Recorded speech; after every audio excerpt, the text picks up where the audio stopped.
그 부분에 관해서는 저는 바뀌지 않았습니다. 네, 사과해야 한다. 특히나 수도권의 시각에서 본다라면 수도권에서 뛰고 있는 이렇게 우리 입 후보자들의 관점에서 본다라면 저는 이것은 조금은 절박한 문제이기도 하다. 이준석 대표를 소위 말하는 이제 많이 까는 내용도 비판한 내용도 많고 했지만 저는 이준석 대표의 의견들도 합류시키는 게 우리 국민의힘의 범죄에 이렇게 아우르는 게 바람직하지 않나. 그래서 개인적으로는 좀 아쉽습니다.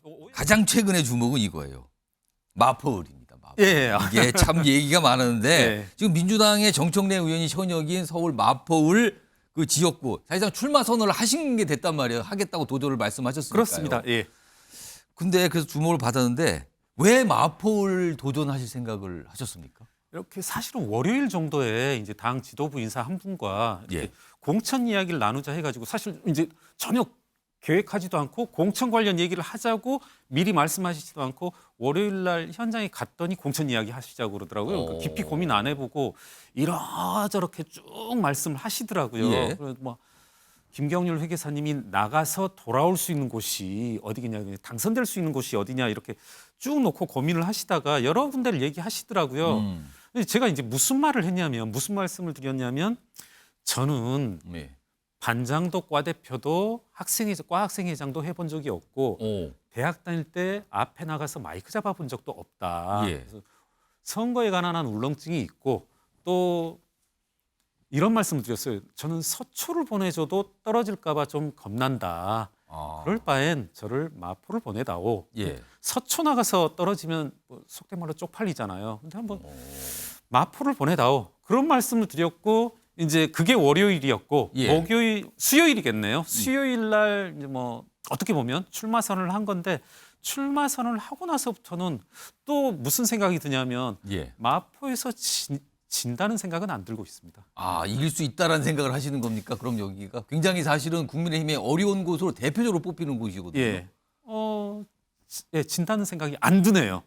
진다는 생각이 안 든다. 예, 예. 그러면 그건 돌려서 말하면 이길 수 있다는 생각도 든다 이 뜻입니까? 이길 수 있다도 아니고 이긴다. 이긴다. 예, 예. 아, 이긴다. 예, 예. 그 생각이 든다. 네네.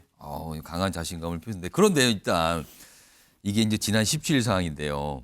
사실 그때 한동훈 비대위원장이 먼저 소개를 했거든요. 마포을 얘기를 먼저 꺼내면서 여기에 김경률 회계사가 있습니다라고 소개가 되고 김경률 회계사께서 김경률 비대위원께서 직접 서출마 선언을 한 날이었고 네네. 근데 그 이후에 이곳에 국민의힘의 당협위원장 지금은 이제 전직이 됐습니다만 예, 예. 다들 그 사퇴했기 때문에 네네. 김성동 전 의원이 지금 강하게 반발을 하고 있단 말이에요. 네. 그리고 언론 인터뷰를 통해서 여러 가지 비판을 내놓고 네네. 있는데 혹시 김성동 전 의원께 해주고 싶으신 말씀이 있으시면 이 자리를 통해서 좀 해주세요. 그래서 여러 차례 말씀드렸는데 예. 좀 실수가 있었고 실수라고 하는 것이 의도와 관련된 텐데 제가 뭐 어떤 의도를 설명한다 한들 이것을 쭉 설명드릴 수는 없고 여하튼 우리 김성동 위원장께 예. 오해할 수 있고 또 결례를 저지른 것 같습니다. 여하튼 좀 사과를 드리고 예.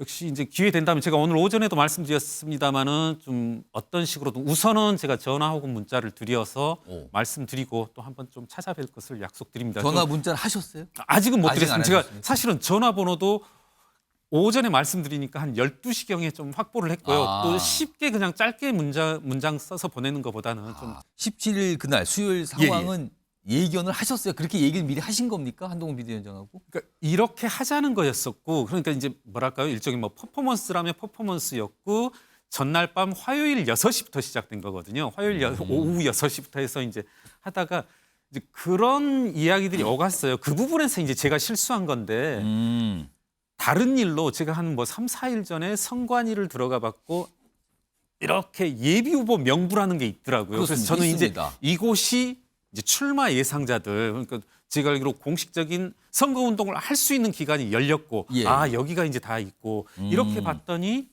당협위원장분이 김성동 당협위원장이 있는 건 저도 알았었고요. 알고 있었고 검색해 봤더니 안 계시길래 조금 이 부분이 좀 큰 실수를 한 건데 그러니까 이번엔 좀 예비 후보 등록사에 없으니까 출마를 안 하시는구나. 그러면서 이제 제가 좀 한 위원장하고도 공유를 했죠. 여기는 비어 있다. 좀 실례된 표현인데 비어 있는 것 같다. 뭐 하셔도 우리 이렇게 해도 저는 뭐 상관없을 것 같습니다. 예, 이렇게 한 게 저로서는 여하튼 결과적으로 큰 실수를 했고 예. 감히 변명을 하자면 이제 정치 시스템에 대해서 전혀 모르니까 뭐 그런 실수를 빚은 것 같고 가끔 여러 곳에서 전략공천 이야기하는데 예.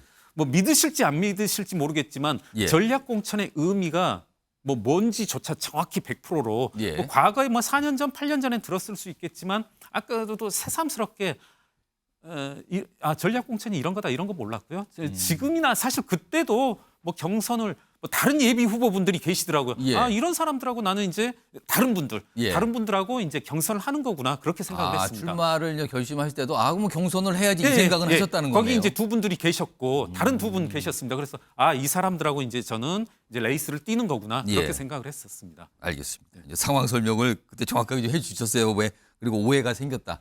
아마 좀 김성동 전 의원께 이제 문자나 전화를 드리면 또 어떤 반응이 좀 있으시겠죠. 여하튼 뭐 마음이 쉽게 풀리진 않을 건데 조금 여하튼 많이 죄송합니다. 이 자리를 통해서 지금 사과를 하셨어요. 알겠습니다. 자, 이게 이제 두 번째 굉장히 주목을 받던 사안이고요. 그리고 또 이게 가장 최근 쓰는데 김건희 여사 관련해서 사실 당내에서 네.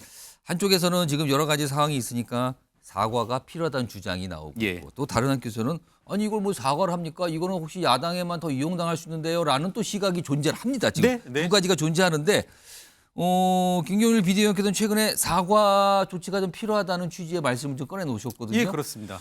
오늘 좀 여러 가지 말들이 많이 있었어요. 그 사이에. 예. 오늘 최종적인 어떤 본인의 생각이나 입장을 좀 말씀하신다면. 그 부분에 관해서는 저는 바뀌지 않았습니다. 사과해야 한다. 예. 음. 그리고 뭐 이것들을 대립해 저도 어제 사실은 약간은 좀 감정이 격해져서 좀 신뢰되는 표현을 했지만 저는 이 기본적인 이 시각은 바뀐 게 없고 또 이것들을 뭐랄까요?